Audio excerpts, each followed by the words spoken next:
Good. Long time no see. I know. How are you doing? I'm good. I'm good. How are you? Look beautiful, radiant. I was just looking. I have so many books and so many books in storage. I was looking for Gray Faith, but I don't have it in the house. Yes. I will never forget you coming up and having a conversation with me about Gray Faith and what that meant to you. And it still sticks with me today. I was actually sharing it with some of my close friends the other day, telling them I was going to do the Zoom call with you and just that conversation that we had in that exchange. And it just meant a lot to me. So thank you. Oh, very, very powerful book. Thank you. Appreciate it. So we've been getting on average about 30 people on these. Awesome. All different market centers, not just mine. So probably some faces you won't recognize, but a really good, safe group of leaders, really. I love that. Did you just do this, like start this through COVID and that process? Yeah, and I'm sure you know through your mom, KW's been doing an amazing job in terms of rolling out training and support on how you get through this from a business standpoint. Sure. Absolutely.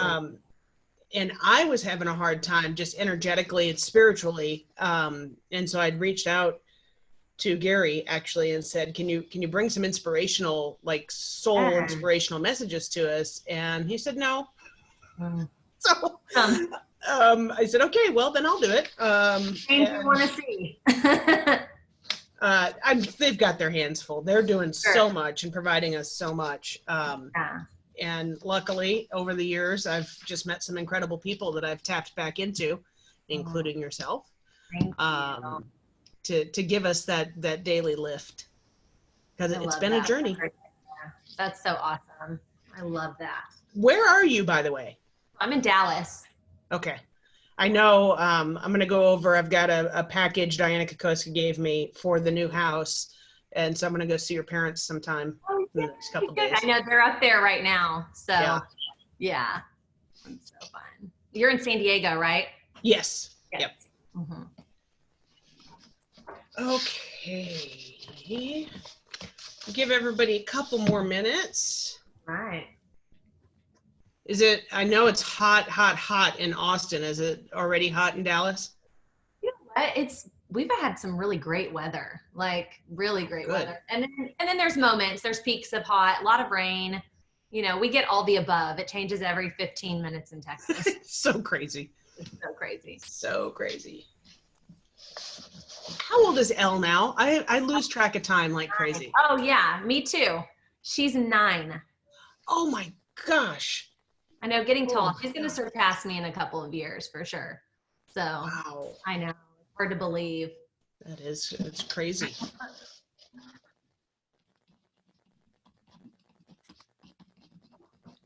I did warn everybody that I spoke to, and then also posted this morning to come ready with a piece of tissue. Because the first time I was introduced to you, I had no prep and ugly cried with about 200 other people. So. Well, thank you for you were one of the first that like just opened up your office for me to come speak and share. And that meant a lot to me. Like, I really appreciate you giving me that opportunity. And oh, are you kidding? It's our pleasure and our honor. And anytime you're in San Diego, please hit us up. For sure. I will. Thank you. It's my happy place. Y'all have it real good there. Yes, we do. The weather, the food, all the above. You know what's a bummer? I mean, yeah, we have incredible food, but like everywhere, we really haven't been able to do too much with it the last couple months. Yeah. Yeah, for sure. Are the restaurants still closed in San Diego? And closed to in-room dining? Oh yeah, like you can't a lot have. Yeah, a lot of them you can go curbside and pick up. Okay. Yeah. And my favorite Mexican joint, you can still a drive-through, so. Awesome. Don't have to go without tacos. Yes. All right, I'm just making sure I get back to the questions I sent you so I don't blindside you with anything. Thank you. I have a tendency to do that. I've had more than a couple people on these say, I'm telling you things I don't tell people. I'm like, I bet. Oh, and your mom. It was awesome. Your mom Oh, just pops off with, "Oh, I threw a bottle at Jimmy last week." oh, that's a good one. I didn't even know that story. Oh, well, ask her about it. Yeah, I definitely am going to ask her about that. And I think we had about 80 people on that day. So Oh, that's awesome. there's a woman on this call right now who just popped on named Kristen. Hi, Kristen, just so you know, this is Linda McKissick's daughter. Kristen worships your mom. So. Oh. Isaac is my girl crush. Oh, your girl crush. I love it. That's so sweet. Thanks, Christian. I didn't make that connection. Ashley, thanks for telling me. You're welcome. I'm sure, Bailey, you're equally as impressive. Oh, thank you, Kristen. I appreciate that. I don't know. Oh, about you just that. wait, Kristen. To fill. All right, we are at 9:03, so we'll get going. Good morning. I saw her at the Inspirational Breakfast a few years ago. Awesome. And we should have talked about this. I have not had great experience playing video through Zoom. Oh, okay. You can't. Do you have it? Is it something you could share? Oh, like my documentary? Yeah. Yeah, I'll send you the link. And All right, and then I'll get it out to everybody. will that work? Okay. Yeah. Yeah, I would highly encourage everybody to watch this documentary, although we're going to hear some of the story now. So, yay. All right, you ready? I'm ready. Okay, so first tell us who you are. And just because we'll say this is like the official start time. So who are you and where are you from? Okay, so my name is Bailey Hurd. I am, if a lot of you are with Keller Williams, I assume. So I am Jim and Linda McKissick's daughter, and I'm in Dallas, Texas. Awesome. Awesome. And how did we meet? So we met through my parents, I think, right? And then I reached out to a group of Keller Williams. So you actually don't even know. It's okay. I So know, I don't know. How do I not know it's all this? right. I don't even know what year. You'll probably be able to figure out the year, but Diana had asked you to come speak, I think at a coach's training. And Yes. you know, this beautiful young woman comes in with just this amazing, joyful energy, and then goes into a story that crippled me. And I wasn't expecting it. And I told Diana after that, don't you ever frickin' do that again. And I used that word because I couldn't pull myself together for quite a while. So with that intro, why don't you tell us what I'm talking about? Yeah, for sure. So I met my husband, Andrew, when we were both at Baylor University. I was in undergrad studying business, and he was in seminary to be a pastor. And I cheered for Baylor, and he was a football player for Baylor. And we got set up on a blind date. So we go on this blind date, and it was country western dancing, which was so fun. I was in a sorority, and so it was a sorority function. And we're dancing. He's a good country western dancer. And on the drive home, I just remember he shared his story with me, like how he was 18 years old and he got diagnosed with stage 4 cancer, and how he had all these scholarships to play Division I football. And obviously after he got cancer, he couldn't do any of that. So it like crushed his dreams. But in the middle of that battle, he kind of found himself and his purpose in life. He found a connection with God. And that's when he decided I think he said he had a dream that God had told him he was going to live. And he had said, God, if I get to live, I want to dedicate my life to you. And so that set him on the path to become a pastor. He recovered from his cancer and went on to Texas Tech and ended up playing football for Tech. He walked on the football team, played there, and then came back to Baylor and finished out his eligibility while he was in seminary. So we go on that date, and I'm just like blown away. I mean, he's 21 years old and has lived so much and had so much wisdom at such a young age. And I was just drawn to his depth. And so a couple weeks later, we got out for Christmas break, and he handed me a manuscript to his book, Your Best Life Later. And it was his journey with cancer. It was that whole season of his life. And I was, of course, yet again, blown away that this 21-year-old's handing me this book about his life, a memoir. And so I go home and I read it, and I felt like it kind of almost sped up our relationship, because I just felt so connected, and I felt like I'd known him for my whole life. So we dated a year, got engaged, and my senior year got married right after we graduated from Baylor, went on to be teachers together at a private school that I went to high school at. And I was the cheer coach and Bible teacher, and he was the football coach and Christian humanities teacher. So we did that. And then a couple years later, Andrew went on to go be a pastor, and I got into real estate. And that's when I joined the McKissick group and was a buyer's agent and did that whole thing. And then not long after that, our daughter Ellie came along. So about 3 years into our marriage, our daughter Ellie was born.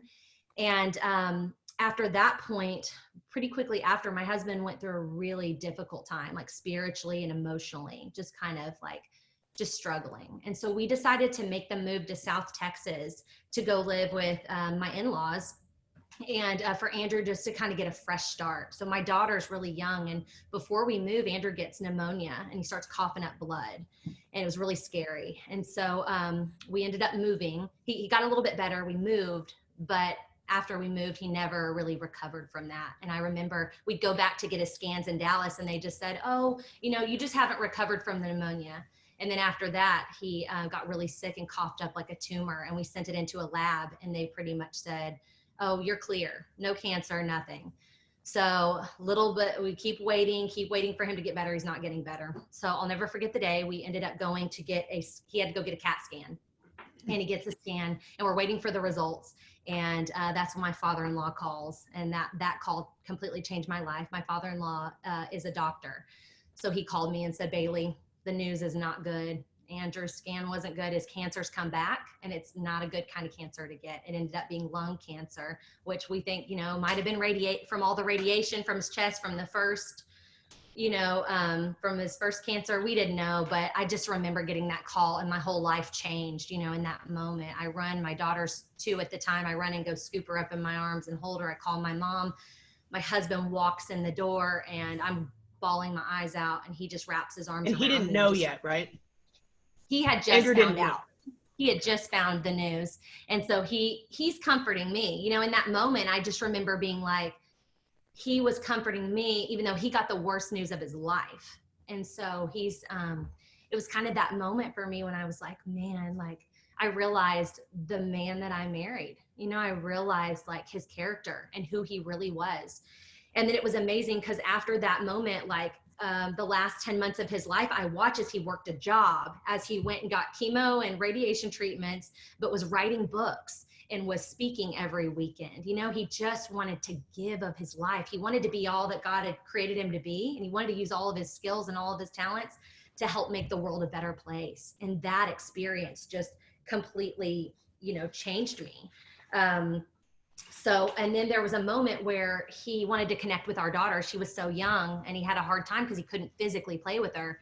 So that's when we had a hospital bed in our living room, and Ellie would crawl up next to her daddy, and they would start drawing pictures of animals. She's a big animal lover. They drew pictures together. I had no clue my husband could actually draw. So I see his drawings, and I'm like, oh my gosh, like, yes, Andrew, I'm like, you can actually draw. Like, that's so cool. Like, you should do something with these pictures for Ellie. So he came up with the idea of creating an alphabet book to help her learn to read, which is really interesting now because she's dyslexic and reading is the hardest thing for her. And so anyway, but it's this alphabet book, and it's character lessons, you know, in the form of a love letter to Ellie with pictures that he drew for her of her favorite animals. And so he's working on this book, and that's something that they did together. And as he's finishing this book, he ends up getting a book published called A Gray Faith.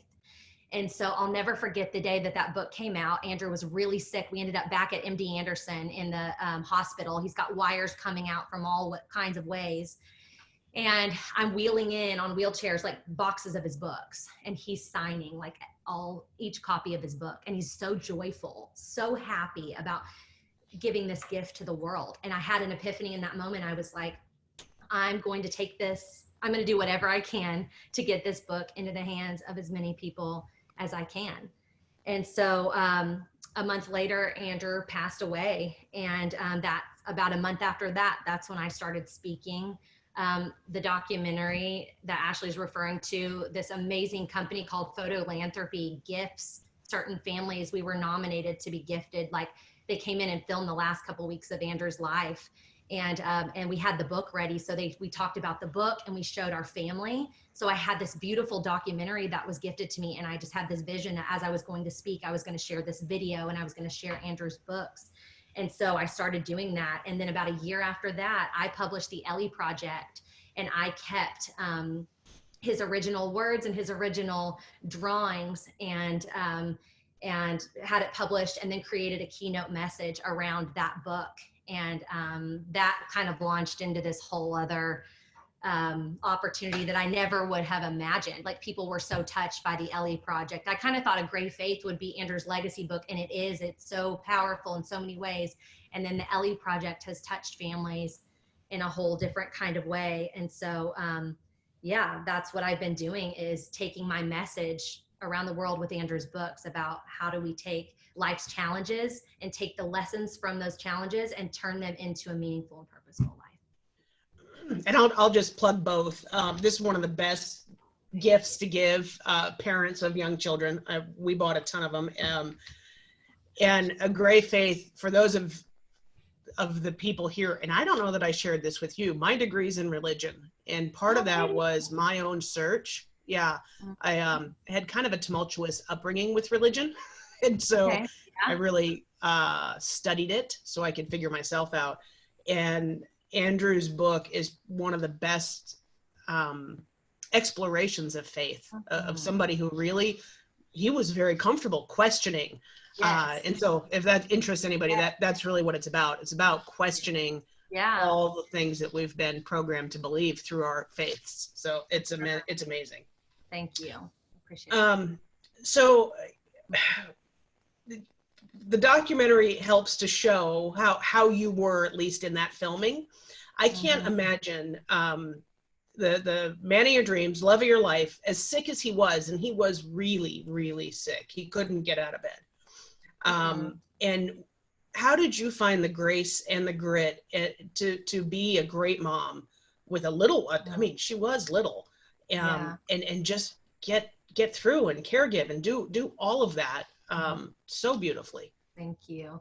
You know, it's interesting. Something happened to me in that season that was transformative. I remember a lot of after getting married, just really being insecure about like who I was and trying to fit these molds, you know, just trying to be who I thought I was supposed to be versus who I really was. And it was like in that moment, I realized that Andrew needed me. He needed the real me. And so I would say my optimism and my encouragement and my just strength and my empathy, like that's really what he needed in that moment. And I was able to kind of step into that and see like how that was necessary, like for this season, and how God had put me in Andrew's life for a reason, you know, for who God made me to be, and that I could be those things in that moment. I feel like that was what he needed. And so I gave myself permission at that moment, you know, so it really connected me with who I was and to see the value and the gifts that God had given me in order to give to Andrew to be what he needed in those moments. In regards to Ellie, it was so nice living in a small town, because something about living in a small town, it feels like time, you get more time because it doesn't take long to get. Not as chaotic, not as hectic. Not as chaotic. It just slowed me down. And I needed that in that season, because even though it was 10 months, it felt a lot longer, I think, because, you know, because of the season. Plus, I feel like I had an awareness that like life was a gift, and that these things that I took for granted were the most important things. So like the little things became the important things. And so in that season, I was able to really, I feel like, be present because of what we were going through. And that helped me, I think, be a better mom and just be in the moment and not feel like I had to be in the future. Or what am I going to be? And always striving. It was like, just be here in the moment, because the moment, like, that's the gift. So what happened for you when the grief hit, though? Because I've not been in that situation, but I've been with some very close people who have had this journey, and the grief shows up. So how did you cope with that? I had to learn that lesson the hard way, to be honest. I feel like how I coped originally, like in the beginning, was busyness. I mean, I was a mom, you know, it was like, there's no rest for the weary. Like, you got to jump in and keep it moving. Like, for my family. And so with Andrew's books, I started speaking right away. So it kept me busy. Even after he passed away, we had all these pre-orders for books. So after he passes, I'm shipping out books left and right, it never stopped. I feel like I just was like on go mode, and I had such a clear vision and such a clear why of what I was going to do that I was so focused on that. But what's interesting is, even though I was going through the motions, I was going to therapy. I figured, I probably need therapy, so I'm going to go to a therapist. I'm going through the motions and doing these things. And yet it was 3.5 years later that it hit me. And what happens for me a lot of times is I feel it in my body. So my body tells me before my mind tells me. So my body started breaking down, and that was telling me a different story. Because I remember thinking on the outside, it probably looks like I've got this together and that I'm really coping and I'm doing really well. But the inside was just a totally different story. And I remember when that happened, I felt like the only thing I could do was surrender. I had to surrender to the process. Like I had to feel all the feelings, I had to let myself sit in the discomfort. And in that's when I really grew. That's when I really became connected. I became human. I was able to relate on a deeper level, but it was painful because it felt like just this, I felt like I was going down, You can't get out. You have that fear that once you go down that low, you're not going to come back up. It's true. You do. You feel that. And there was a lot of darkness, and it was hard. It was painful. There were those moments of I didn't want to get out of bed, and I didn't, I finally had felt what I would have imagined, you would feel in this season. And all I could do was just surrender to the process and trust that I was going to come out the other side if I did the work, the real work, which was to really feel everything and go through that process. Writing helped me also. I found writing through Andrew's diagnosis. I started writing. I'd written in journals my whole life, and I started putting it out there on a blog while Andrew was battling cancer. And I felt like writing was my place to process. It was my safe place to process life and everything that was going on in my world. And through that helped me cope. It was really good therapy for me during that season. And I remember with coaching, I was a life coach at this point. I'd gotten certified through IPEC to be a life coach. And so I was working with people, but when I went down, I thought, you know what, I've got to take a break. I was like, I can't help other people until I help myself. And that was really humbling. So I had to step away from some things, and then I had to let myself in a way kind of crash and burn and then rebuild from the ground up. And it felt like a real starting over, like a real reality of what was going on in my life. And I had to be humble and say, okay, it's okay to start over and to rebuild. It's getting back up. That's what's important.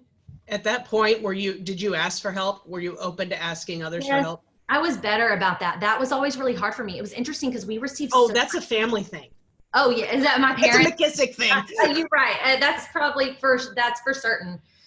It's still a process for me, to be honest. It's interesting because, I think at the time, so many people were helping us. I was so overwhelmed because I was used to being the helper. I was very comfortable in the let me help other people phase, but it was a real struggle to learn to be helped. And I always felt heavy about I'm not doing enough to thank people or to do, but I felt like I was just trying to do everything I could, but it wasn't enough. I felt a lot of pressure on that. And that's been a process. But yes, you're right. At my lowest of lows, I had to realize I have to ask for help. I can't do this alone, because I was trying to do it all alone, all by myself. And in a way, I feel like growing up in my family, you know my mom's story.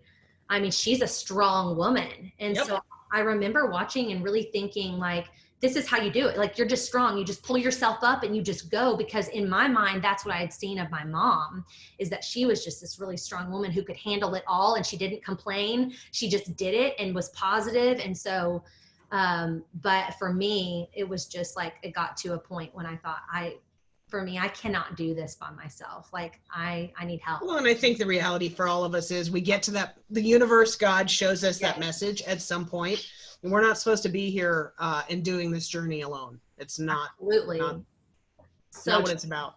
Yeah. That's so true. Yeah, absolutely. And then what I learned in that season too was how to take care of myself.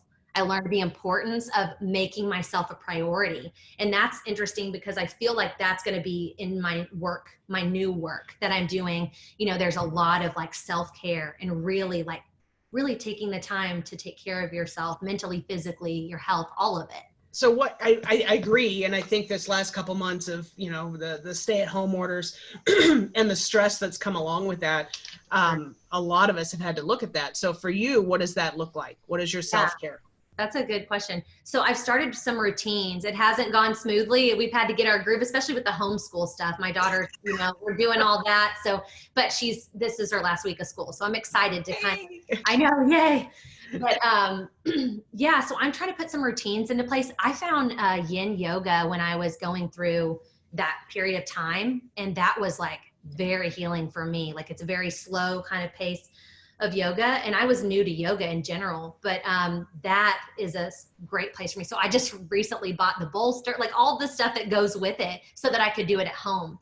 And I'm learning to like ease into my mornings, like what lights me up, what brings me joy, and starting my mornings with those kinds of things. So reading and doing yoga, taking my vitamins, drinking water, just things that are kind of my reset buttons that help me to, you know, start my day off well. That makes me want to keep making good choices. So that's been that for me. When you asked about the asking for help, I had a dear friend who needed help with childcare, and then she was a really good, healthy cook.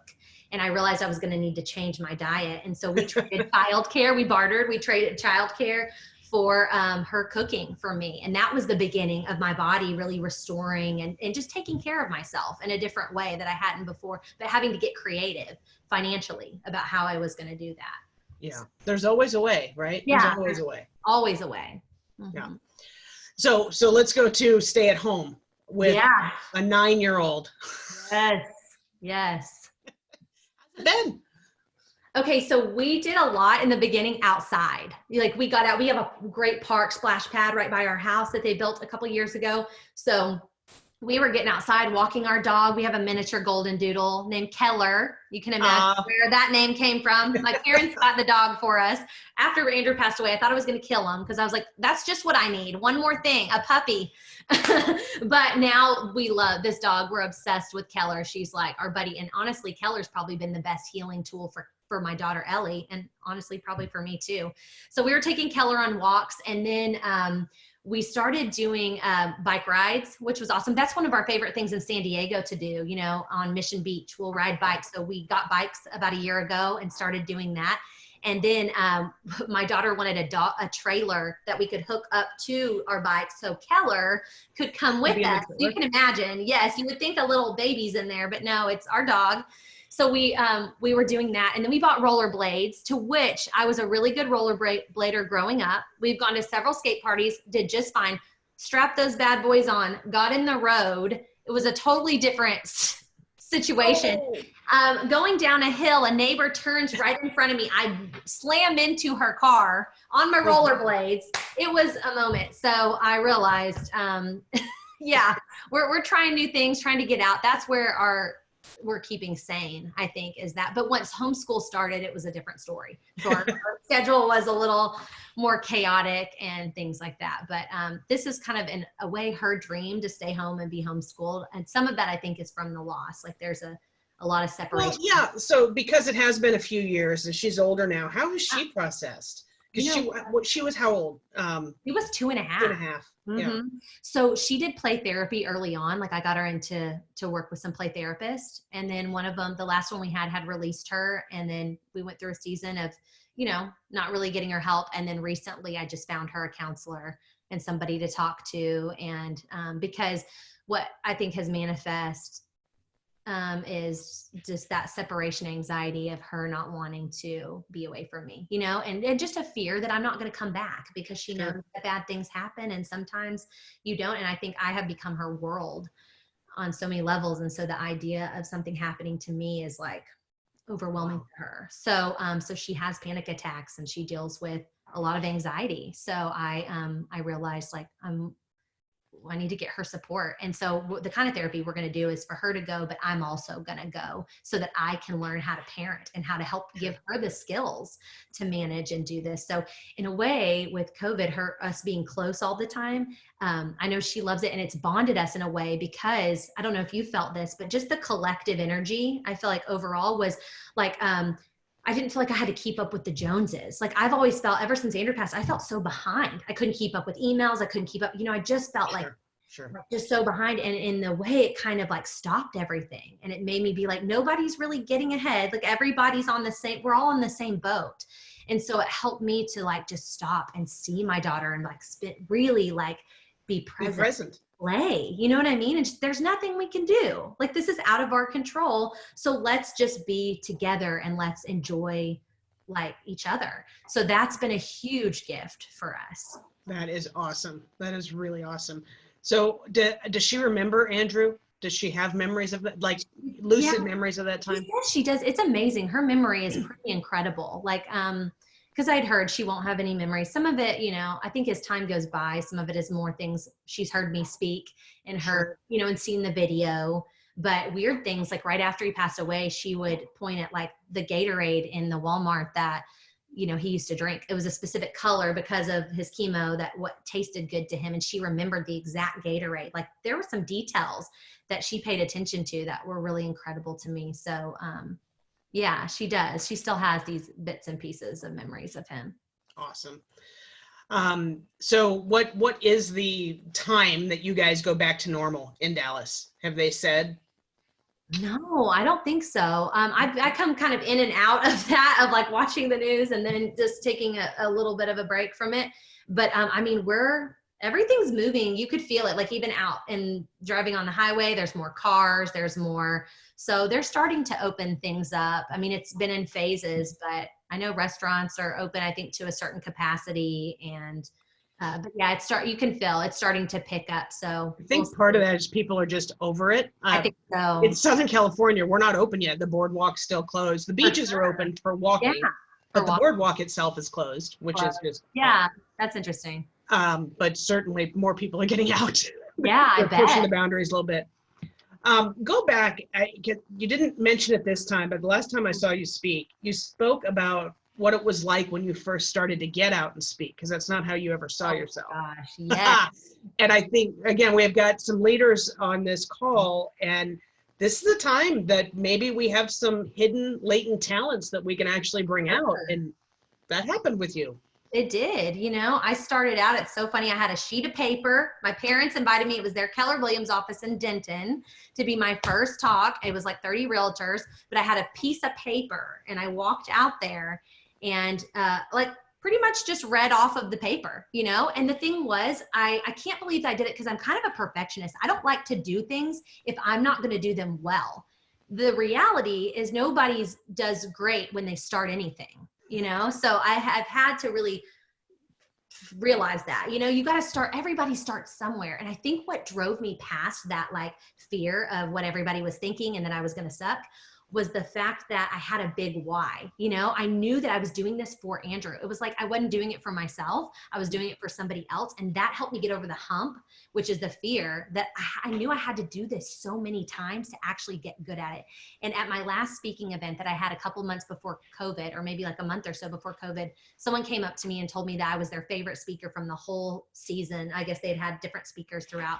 And it meant so much to me because I knew where I'd started. I know that I'd done the work. I'd hired coaches. I ended up hiring, when I did the keynote, I hired a comedian who was a speechwriter who I'd read her book, The Message of You, Judy Carter. She's in Los Angeles.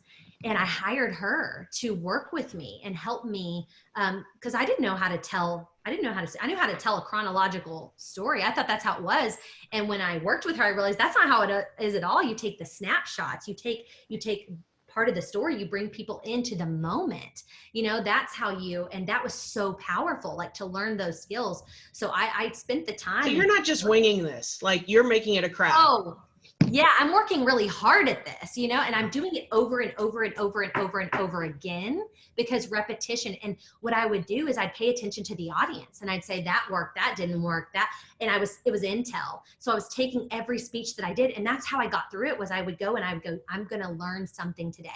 That's my goal, is I'm going to learn something today, and I'm going to take what I learned and I'm going to adjust that. I'm going to take that lesson and make my speech better. And so that's what I did every time, is I just took the bits and pieces until I got it to a place where I felt like this is, I felt confident in the work, but it took a lot of time and a lot of experience in doing it over and over again for me. And making peace with the fact, I had a conversation yesterday. Somebody said, I'm going to start calling expireds and I'm going to suck. And I said, yeah, you're going to. So what? Right. Oh, absolutely. Yeah. At the beginning, we all suck at whatever we're starting. Do you think you would have started if Andrew had not asked you to? Probably not. I don't know. I think maybe in that moment, had I seen, because so when Andrew asked me to speak, that was an event. We were speaking at the school that we both taught at, that Christian school that they had dedicated a day for Andrew to come be the speaker. So he got sick in the hospital and couldn't go speak. Well, the whole school was coming in, like their families had raised money.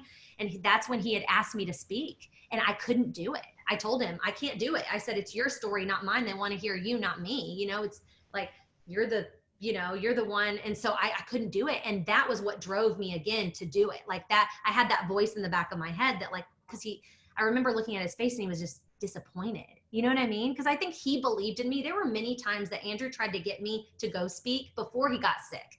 He tried to give me opportunities to go do this. And I just was too prideful. I didn't want to be compared to him because he was excellent. But he also told me, Bailey, you don't understand.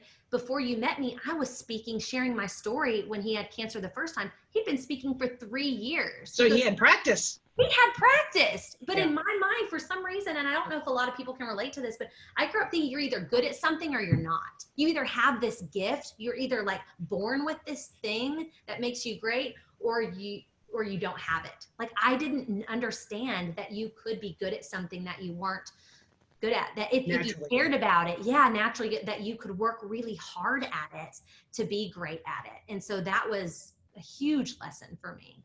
So you started with telling his story, right? What, in your words, his story, but you do recognize you have your story in this too, right? Yeah, and it's been a process to see that and to own that. I think sometimes it's easier for us to do for other people, especially people we love. Oh, sure. For ourselves, and that's been for me a process of allowing myself to grieve and heal and give myself time, because I was so quick to want to make something of this, something positive out of a really hard thing. And I realized that there's so much, it takes a while to really go through this process. And through the process, there's the gifts. Those are the hard, especially in the hard, that's when you have so much to offer and give. And so I hadn't let myself really do that. So the last couple of years, I've allowed myself to kind of feel and process and go through that in recognizing that this is a part of my story that I hopefully can help other people with on their. Well, and now Ellie's story. I mean, there's 3 layers, right? Absolutely. So what does your life look like now? Professionally, what is the life of Bailey besides COVID and being stuck at home for a while? Sure. Right now it's been, like I said, it's been kind of a process of me, coaching picked back up after I allowed myself to go through that. My coaching business started to build again, which was interesting because I put it aside and just really did the speaking. And so, through COVID, not being able to get out and speak, I've done more of the coaching and getting to work one-on-one and help people achieve their goals. And that's been really rewarding. And I think it's more so rewarding because I have gone through what I've gone through. Here's the interesting thing. You couldn't effectively have coached had you not taken that time to do it, because absolutely it would have been too incongruent. You're coaching people to grow and not doing the work yourself. So absolutely. That's awesome. So that's been really awesome to see. I've enjoyed that side of my business, being able to step back into that in a new place for myself. Well, and I did check out your website last week. So specifically, what are you coaching to? Because I find it fascinating. Yeah, it's interesting because at first, because of my story, I was getting a lot of people with grief and loss. And, but through that, I've learned a lot of that, counseling is really important, I think, through that. So some of my clients I was needing to refer to counseling. And so what's ended up transpiring is more people with just, I have moms who just want to carve out time for themselves. They realize that they've put all their efforts into their family and serving their family, but they're realizing that they have a voice too, and they want to be heard, and they want to find their place within, within the world. And so I'm helping them carve out time and space to invest in themselves and to grow in the self-care area, and also in what's important to me, What do I have to say about that? Where do I want to speak into these things? So that's been beautiful. And then I have other clients who are wanting to build their online business through Instagram. And so they're wanting to, we're very goal oriented. Like, okay, this is what we need to do. This is how many, this is and just really working on hitting their numbers and hitting their goals so that they can achieve, the business and the life that they imagine. Awesome. So when you look forward, what do you want it to look like? Do you want a big speaking career? Do you want a big coaching? Do you want both? What does it look like, your vision for you in the next 5 years? That's a really good question. I feel like I'm still in that processing phase of like taking all the information that I've learned over the last, it'll be 8 years in July, which blows my mind. Crazy. It is. It's so crazy. So I'm kind of taking a step back and really processing. I know for me, where I really connect, which is funny, is writing. Like, writing is a huge passion for me. I mean, like, I didn't even realize, like I said, I was journaling my whole life. I didn't think anything of it. But when I started to put my writing out there and people were connecting to what I had to say, that was so powerful for me, because like I said, it's my place to process, but also people were saying like, oh, me too. And it was making me feel connected. Like I wasn't alone. And it was allowing me to not feel like I had to be like everybody else, or like say the right thing or do the right thing or fit into these groups. I could just be me, and I could explore who is me. Because honestly, I had to take time and to say, who am I? What do I want? Because you got redefined. All the labels you may have labeled yourself with as a wife and a mom, and that all got shook up. Absolutely. Yeah. And then I think for me, I've always been a seeker, like my whole life. Some of that's my family. They read self-help books, and they're very invested in personal development and growth. And I'm so thankful for that gift that they passed along to me. And so that is in me. I'm always doing personality assessments and I want to understand. Like, it's funny because I feel like I can understand other people, but I really struggle to understand myself. And I feel like interesting complexities. Yeah, it's interesting. I feel like I have an awareness into other people, but sometimes I really struggle with maybe owning who I really am and embracing that, and not feeling like I have to be a certain way to make this person feel a certain way. Well, or how old are you now? I'm 35. I can't even. Yeah, that's about right. You'll give that up in about 5 years. Right. Okay. I know. I'm looking forward to that. To be honest, I know that I'm moving, and I can't wait to be in that phase when I'm like, I don't care what other people think. And I feel like I'm moving into that, but I'm having to learn, like, okay, what's from me and what's from somebody else? What was I conditioned to believe and to think? And what do I really believe and think? And stepping away and maybe deconstructing some things in my life in order to rebuild what's true for me in my life and how I want to operate and move forward. Awesome. So what other tips, wisdom do you want to share with us today? Oh man. Okay. So here's a couple things, just some takeaways that I want other people to know. Just from my story is, I just wrote, hold your loved ones a little bit tighter, like just appreciate, like tell the people that you love that you really appreciate them. Like take the time to really see people, hear people, and love them and appreciate them, and tell them that. Don't just assume they know. Tell them how you really feel. And then do the things you've always been afraid of. Like, go for it. Life is short. That's what I learned from Andrew. He was 30 years old when he passed away. And I watched in those short 10 months, he just stepped into all of his gifts, all that God created me. He didn't worry about, is it going to work? No, he just did it. Because when time is of the essence, you just do the thing. And I realized those are the regrets that you don't want to have at the end of your life, is that you didn't go for that thing, or you didn't put yourself out there in that way, or use your gifts to their fullest. I think that's my biggest fear, is dying with these, with potential, instill inside of me, and just being too afraid to really step into all that God. Afraid of what? I know, right? Yeah. It is like, afraid of what? And I think it's, I don't even know. But it just feels like, for me, I grew up very people pleaser.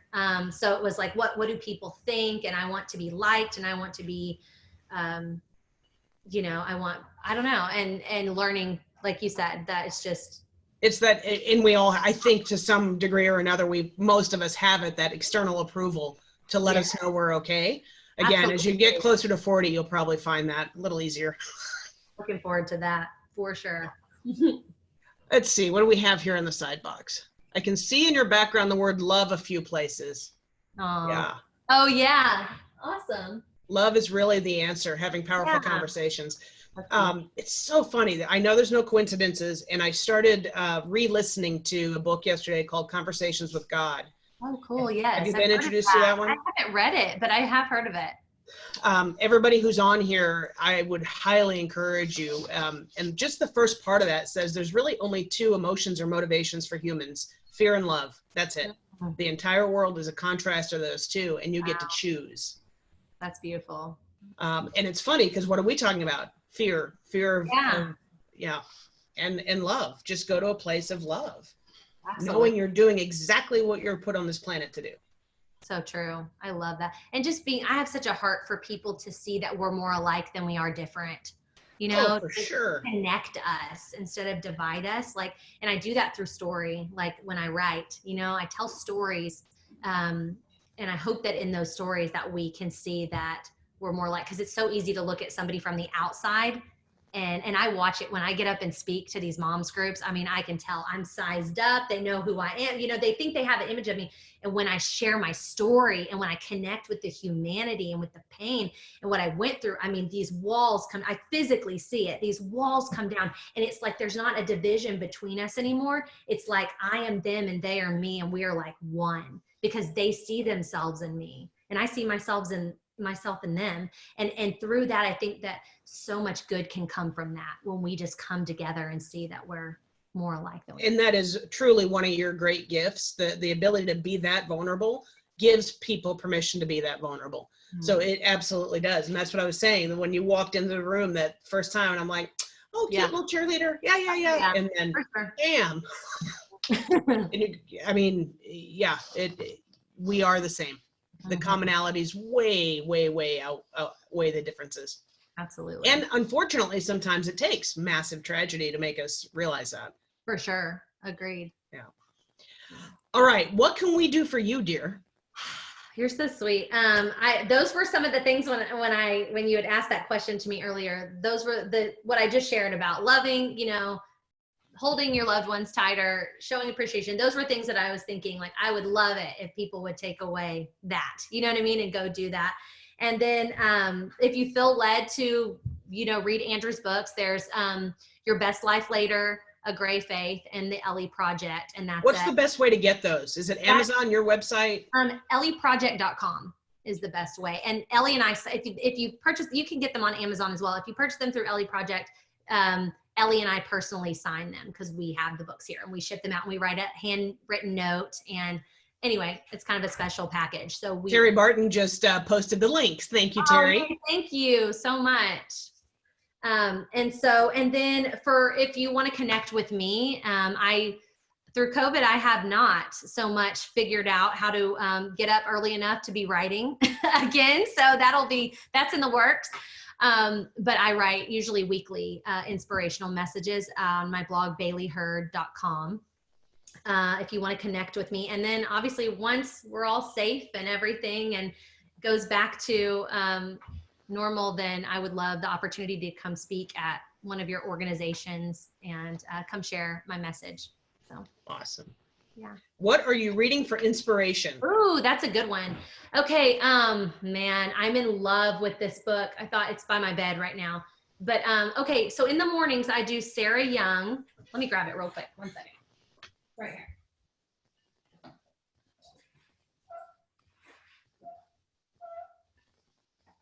Okay. It's Sarah Young. This is Jesus Calling. And it's like, it has each day you can do, like it has it by the date. And so I like that. And then I'll have my Bible close by and I'll read, it'll give 2 verses. And so I'll open up and read the verses that go along with that. I've been doing that in the mornings. And then I love, what is it? Untamed. I've read it 5 times. It's Glennon Doyle is the author of that one, and it brings me a lot of inspiration. I've really enjoyed that book. I'm reading all the time, constantly. So I'm trying to think of which ones, but that, I would say that was my most recent. And then Jen Hatmaker's new book. I think it's like Fierce, Free, and I don't know. Anyway, but it's Jen Hatmaker. I'm reading her, but I'm in a book club right now with some close friends and we're going through that book. Awesome. Yeah. Good question. All right. Any other questions? And we will post the link. Terry had posted a YouTube link. I don't know if the documentary is on YouTube. Is it on YouTube? No, I don't think it is. Okay. So I'll just watch my Facebook page. I'll tag Bailey on it also. Follow her on, are you on Insta too? Yes, I'm on Instagram too. Okay. And yeah, I'll send you that link. Awesome. And do you still have the note cards and all the other paraphernalia that goes with You know what? I'm running low though. I think 1, 2, 3, 4, 5. I think I have 5 left on the note card. So I'll have to do a reorder pretty soon with that one. So yeah, we did. We took quotes from Andrew's book from the Ellie Project and put them on blank cards. So yeah, that's been really sweet. All right. Well, you're going to have to let us know next time you're coming up to San Diego. Hopefully it's fairly soon. I hope so. Yeah, we take a girls trip. It's been a tradition. I take 2 of my, several of my best friends from college, and we've started going up there once a year. So we come around August or September. So to let you know. All right. Perfect.